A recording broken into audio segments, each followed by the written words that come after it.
Welcome back to the 191st episode of the Daily Flip podcast. I'm your host, Alex.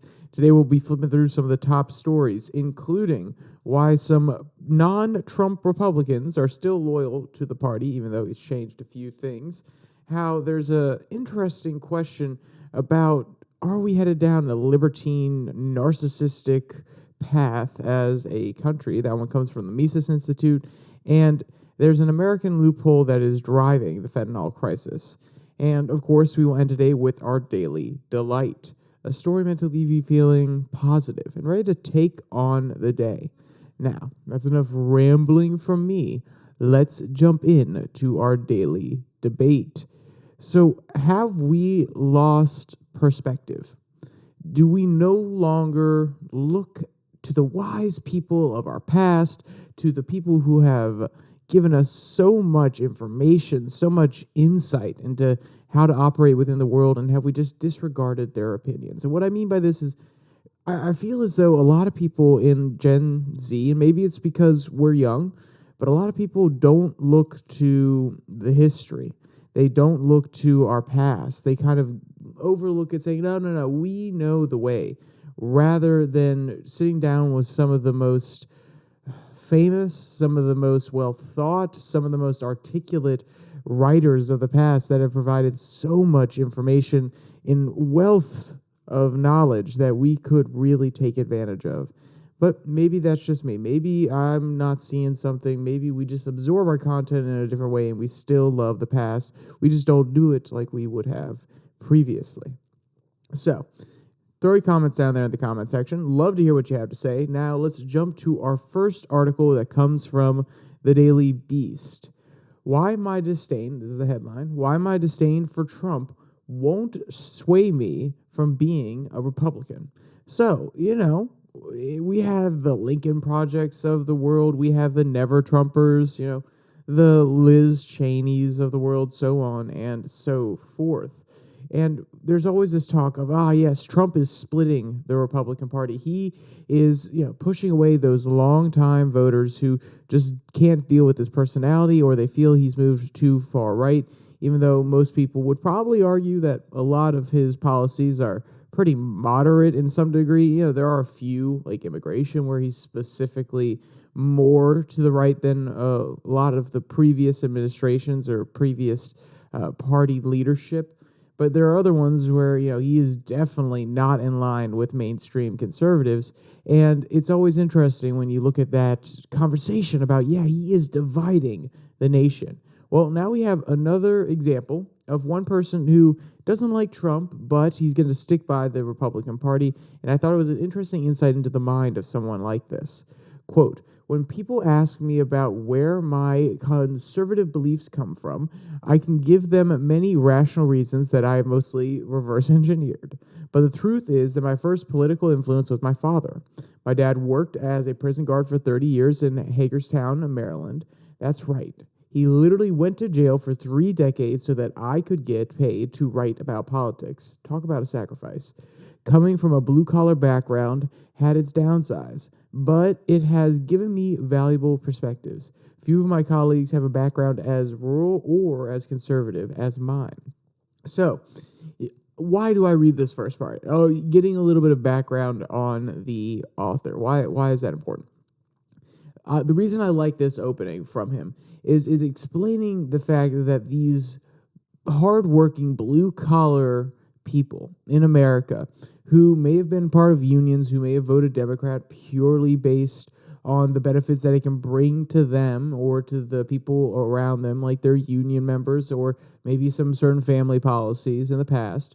These sort of people still have very conservative, or what most people would argue are conservative values nowadays. Honestly, I would argue they're just American values, the ability to pull up your bootstraps, the ability to sacrifice what you want in the short term for long-term survival, if you want to put it as bluntly as that, but prosperity, long-term prosperity for you and your family. And I would say this is quintessentially American, but more and more it's seen as conservative. You hear trends like, the gym bros. The gym bros happen to be all conservative. They're just going to the gym and they're, lunking metal, so on and so forth. Yeah, those people are lunking metal. They're putting up with short-term pain in order to get long-term gain. And I know that's a really interesting example. You're probably like, wait, hold on, that's not indicative of the entire political sphere. But when you talk to certain people on the left nowadays, they much more would rather have government come in and take a quick intervention. Not everybody. I'm not saying everybody. I'm saying the people that I speak to who are a little bit younger, who may not see the long game yet necessarily, who haven't been through certain experiences. But even young conservatives understand, hey, no, we need to sacrifice for the long-term game. And young liberals seem to say, no, okay, we need the solution right now. We can't wait. We can't play this out long-term. We can't think about giving up and sacrificing what we have now, because, gosh, I really like it, in order to get to that place in the future. We just need it to be fixed immediately. So I think this is an interesting beginning, highlighting the fact that his father sacrificed, and he saw that every single day, and that imbued him, with a very particular point of view about the world. And as someone else who had two parents who sacrificed day in and day out, don't get me wrong, love their jobs, absolutely love their jobs. But you could see the stress that it took on them, the stress it caused them, the toll it took on them sometimes when they had hard days, even when they had good days, you could see it. And seeing that sort of sacrifice in order to reach stability, in order to aid me when I was younger and get me through hard situations and be prepared in case anything ever happened, those sort of things rub off. And when you have those sort of parents in the household, no matter if you're conservative, no matter if you're liberal, if you're Democrat, if you're independent, if you're Republican, those are core values that are really important to the success of America. And they really are American values beyond what we kind of throw them into categorically nowadays. So you can see here, the author is talking about a quintessential American value, and I wanted to highlight why that means he's probably willing to stay on the Republican side of the aisle, because he feels like that side of the aisle still really talks about these ideas and really still believes in them, at least in the younger generation. So what's the difference between the parties in this guy's eyes? Because obviously he is somebody who doesn't like Trump, but he wants to stick with the Republicans. What is the contrast? What's keeping him away from the Democratic Party? Quote, to understand the fundamental difference between the parties is to understand the difference between Edmund Burke's philosophy and the one espoused by the likes of Thomas Paine and one of the philosophers who inspired him, Jean-Jacques Rousseau. Burke believed Western civilization was something of a miracle that had to slowly evolve over time. His version of conservatism stressed being grateful and giving thanks for the institutions we have. Tweaking and improving things is commendable, but we shouldn't stress the system too much. And we certainly shouldn't attempt to overturn society via revolution. Burke also believed in original sin, which G.K. Chesterton said was the only part of the Christian theology that could be proved. As the father of two sons, I concur. It's impossible to raise kids and not realize we are born to be bad. That's the whole point of civilization, to civilize us. So you may be thinking, well, okay, hold on. He's making an appeal and a difference between Thomas Paine, who was around in 1776, and Edmund Burke, who was around in the 1600s in England, and we're talking about Rousseau, who was also around in the 1700s in France. Like, that doesn't emphasize the modern parties. That doesn't actually clarify anything for how both parties feel today. Why did you say you're comparing the parties?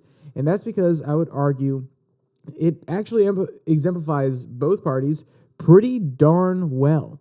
So the Republicans want small incremental change. Whether you like that or not, whether you think there's a true conservative value to just slowly give in and check the other side versus actually holding the line and keeping certain things where they need to be and not budging whatsoever. No matter where you stand on that issue. Some conservatives are on one place, some are the other. There's definitely that sentiment in the Republican Party nowadays. And on the Democratic side, in the Democratic Party, there are people who are trying to upheave to completely, I don't want to say cause a revolution, because that's not exactly what they're doing.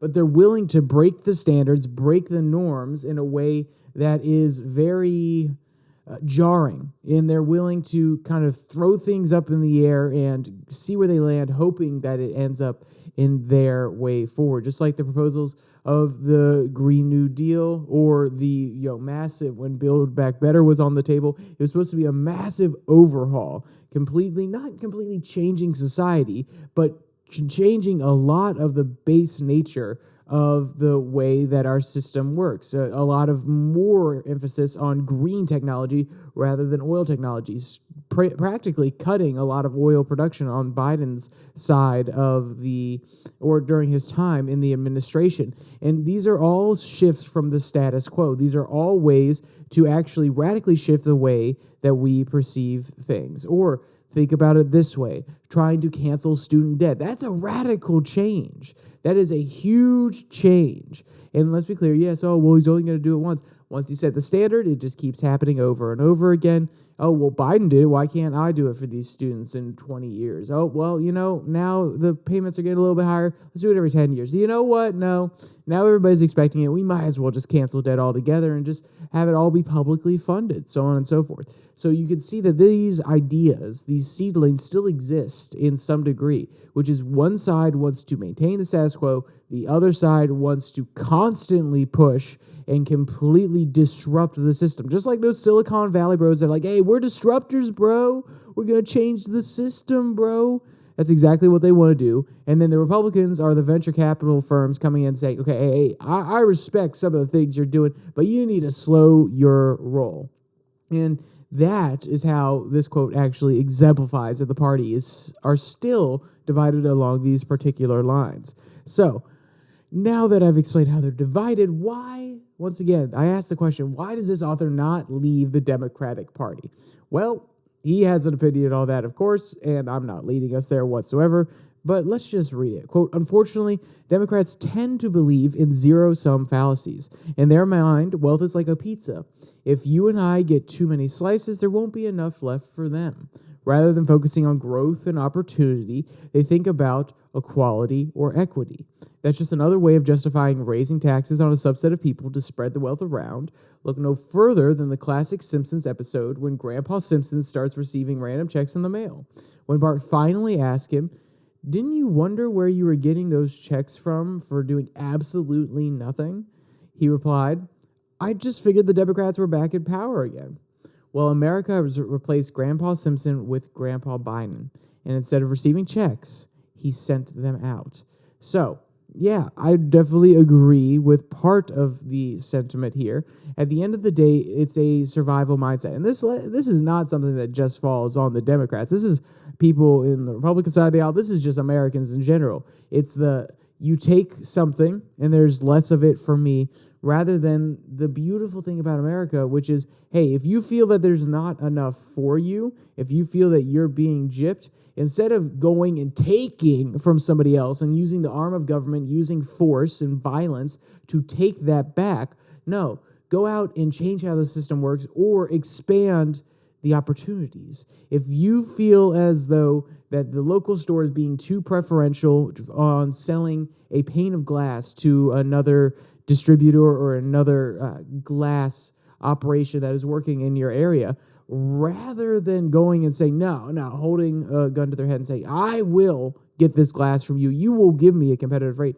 No, you find a way to source better glass. You find a way to source glass cheaper or the same glass cheaper. You create a new supply chain. Eventually, you cut down on costs and force those other guys to change their price structure so it can't be beneficial for them. This is the beauty of America. It's not about slicing up the pie. It's about growing the pie all together. And that is something that we are losing because we have this survival mentality that, it's all about me, me, me. And when it comes down to being all about me, me, me, it's not about what I can get and grow and do myself. It's what I can end up taking and getting from other places because, no, there's only a limited supply. Rather than having the mindset, no, I'm going to increase the supply. And I think that is still prevalent nowadays. And that's why I wanted to read this article, because when I read that last part, and I know, Grandpa Simpson, I never really liked The Simpsons, but when I read that quote, I thought it was funny. I gave a little giggle, and I thought about what he was saying beforehand, and it's a really important insight. All right, So let's jump to our next article that comes from the Mises Institute. This one, I thought it was a little bit over the top when I read the headline, but it is what it is. Quote, preserving the status quo, creating a generation of welfaring libertine narcissists.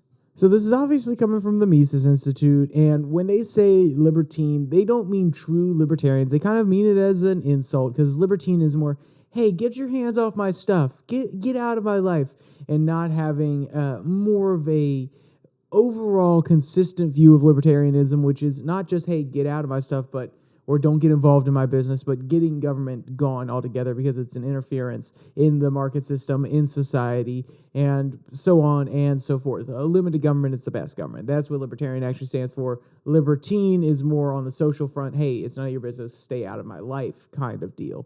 So there's an interesting point they're trying to get at, which is saying, hey, this generation really self-obsessed. Hey, just stay out of my business. Oh, hey, what can the state do for me, aka the welfaring part? But they also take a very interesting tact when talking about the rest of the article, and it has to do with the framing of Hamas versus Palestine. So let's go on forward, read their first quote that really lays out what they're getting at. Regardless of one's opinion on Israel and Palestine, people can agree that killing innocent citizens, whatever their form, is horrible, and whoever takes hostages for bargaining chips in negotiations is a horrific human being, such as the case of the ongoing siege of Gaza.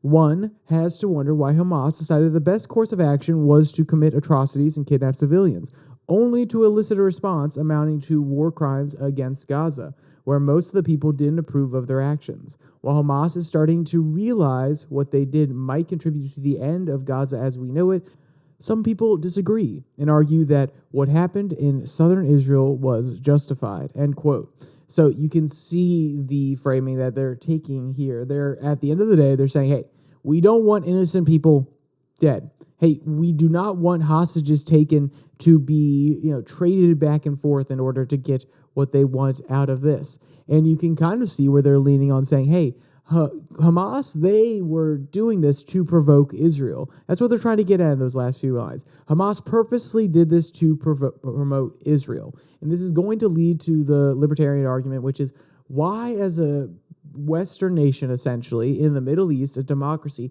why would you give in to exactly what they want? Why would you go and attack them and create the next generation of Hamas? Because you're killing the young people's family members, or you're killing the young people who have brothers, sisters, fathers who are going to now blame Israel. And why would you give them the PR win of Israel attacking Hamas? Because you could argue that it's pretty obvious that when Israel does something, it's going to be reported, sometimes positively, sometimes negatively. But no matter how it's reported, positive or negative, there's still going to be a little bit of spin put on it by the people that are on the ground or the people that don't already like Israel. So you can see where this libertarian mindset argument is going to take us. And I don't want to say that their argument is necessarily the most persuasive thing in the world, because while I definitely agree, you don't necessarily want to give in to what people want you to do if they're trying to set you up and make you look bad.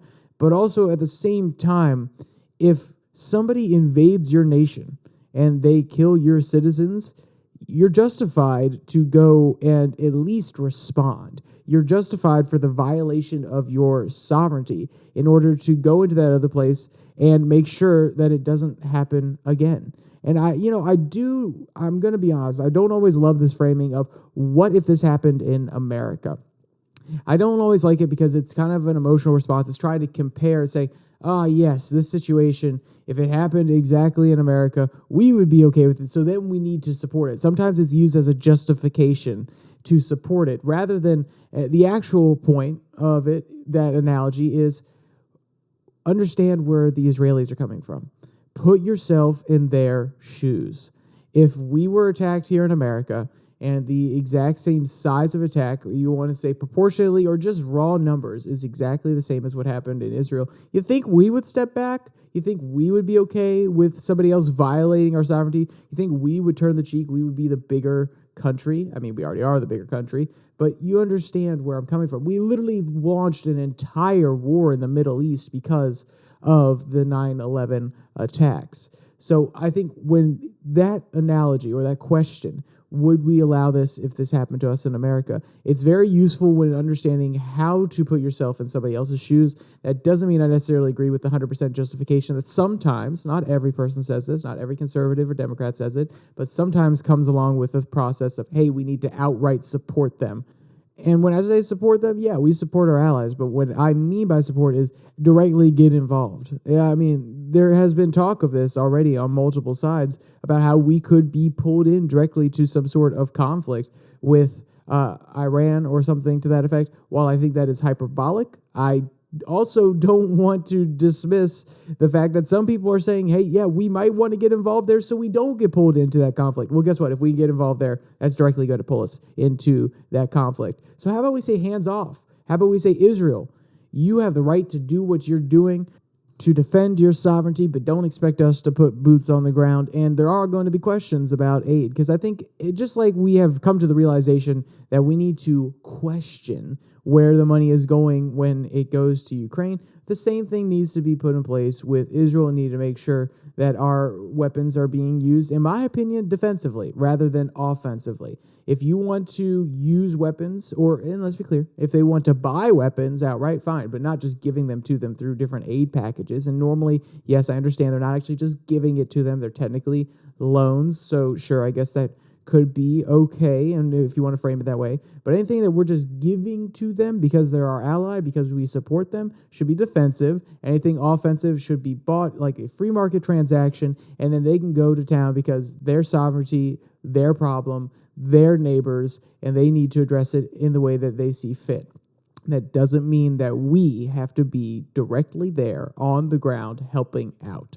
So that's just how I'm laying out the libertarian argument that they would propose, and also some of the tenets that I agree with it with, some of the other things I don't agree with it with.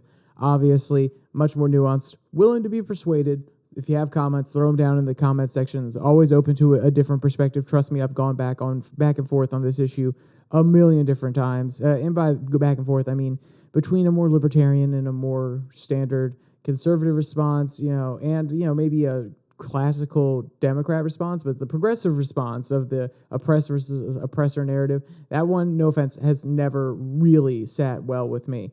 I don't like the framing of it that way, and I don't think that we should frame issues that way, because it's just going to lead to more escalation and more America hate, because of course America, we are the great oppressor apparently. So what is this sentiment born of? What is this idea born of? What is the Mises Institute trying to get at? They're trying to talk about middle America and how it's shifting a little bit. And I know you're like, wait, hold on. We were just talking about the Middle East. What do you mean that we're talking about middle America here? But this is something that strikes at the heart of middle America. This is an issue that is going to speak to a little bit of a demographic that is a little older, that was classically, no matter whether you're Democrat or Republican, pretty darn supportive of Israel. And since middle America is full of working class people who are either turning Republican, have been Republican, or are Democrats to some degree, this is a place where there's kind of an intersection that a lot of these ideas can flourish, and there can actually be a serious conversation about. And that's what the Mises Institute is trying to get at here. Quote, while middle America might not have all the right ideas, the left and the top of the foreign policy interventionists see them as a liability. During the fight over who should be Speaker of the House over the ousting of Kevin McCarthy, hardline pro-Ukraine Republicans cooperated with Democrats on who should be in the position. Meanwhile, Democrat Brad Sherman floated the idea of George W. Bush for House Speaker. In the end, pro-Ukraine and pro-Israel Mike Johnson came out on top. It certainly won't be the last time foreign policy crosses party lines. In the aftermath of 2016, Bill Kristol heartedly embraced the political left and declared that, quote, we neoconservatives are all Democrats. Clarification is mine. So he actually says, we are all Democrats. And then in brackets, it says neoconservatives. Likewise, Nikki Haley made an exception for anti-abortion policies just to keep the military up and running, presumably for more wars in the Middle East and elsewhere. So those middle Americans who kind of cross party lines, who could ride the party or either party and actually kind of be in the middle there, they also speak to the idea that there are these politicians that ride the middle line, that could be on either side, that are really just part of a previous establishment that has operated for so long and worked for so long that they're not going to just leave behind their ideology just because the party shifts. And that's what the Mises Institute is trying to call out here. He's trying to say that the perspective, the predetermined perspective on Israel is one that is so deeply embedded in the American establishment that we don't even question it. And maybe we should. Maybe we should have a serious conversation about why we have certain policies in place. That's not to say that those policies don't work. It doesn't mean that they don't have merit, but it also needs to be raised, just like we have with Ukraine, just like we have with a lot of the different policies that have been in place. We need to raise the question, is this actually benefiting us? Is this in our national interest? And if we just go with the pre-decided decision, we're never going to have those conversations and figure out what is and isn't. We're just going to keep following the same old trail and probably get lost in the woods. That's just where I'm coming down on it. So let's jump to our final article. It will be a little bit of a quick one. I think this one, it's interesting. It's coming from the American Prospect. They obviously have a very particular point of view, so they're coming from a very specific angle, but it was something that I thought should at least be highlighted a little bit. The Amazon loophole in driving the fentanyl crisis. So, what is going on here? What is this big anti-Amazon story? If you've been with me for a while, you know I'm not the biggest fan of Amazon. It's not, well, I was going to say it's not because, they're just a corporation that's huge, and that's true. It's not just because they're a big corporation. It's because they're really good at what they do. I really appreciate them as a company, as a business major, as a profit-producing machine. Yes, I have stock, but that doesn't mean that I love them. Like I said, they're too good. They're too good at their jobs. They know how to keep people hooked. They have a lot of interesting third-party deals that really undercut the profits of some of the people that put things on their platforms. Their supply chain is basically so integrated that you can't really, hijack it, get in and try to utilize certain parts of it without being fully integrated. And at the end of the day, since what they have most of the eyeballs, they're actually forcing people to get on and deal with their rules because they have the marketplace where almost 90% of Americans go on at least a monthly basis, if not a weekly basis, to get some sort of product. So, what are the corporate interests here? What is this Amazon loophole? Quote, one of the more frustrating things about public policy in the United States is how the dominance of corporate interests makes simple reforms that could have saved thousands of lives impossible. To wit, here's the story of how Amazon and other retailers facilitated the epidemic of deaths from fentanyl. We know that fentanyl deaths rose 279% from 2016 to 2022. 2/3 of the 110,000 plus overdose deaths in the Americas this last year were due to fentanyl. It is the leading killer of American ages 18 to 49, and it has devastated communities across the country.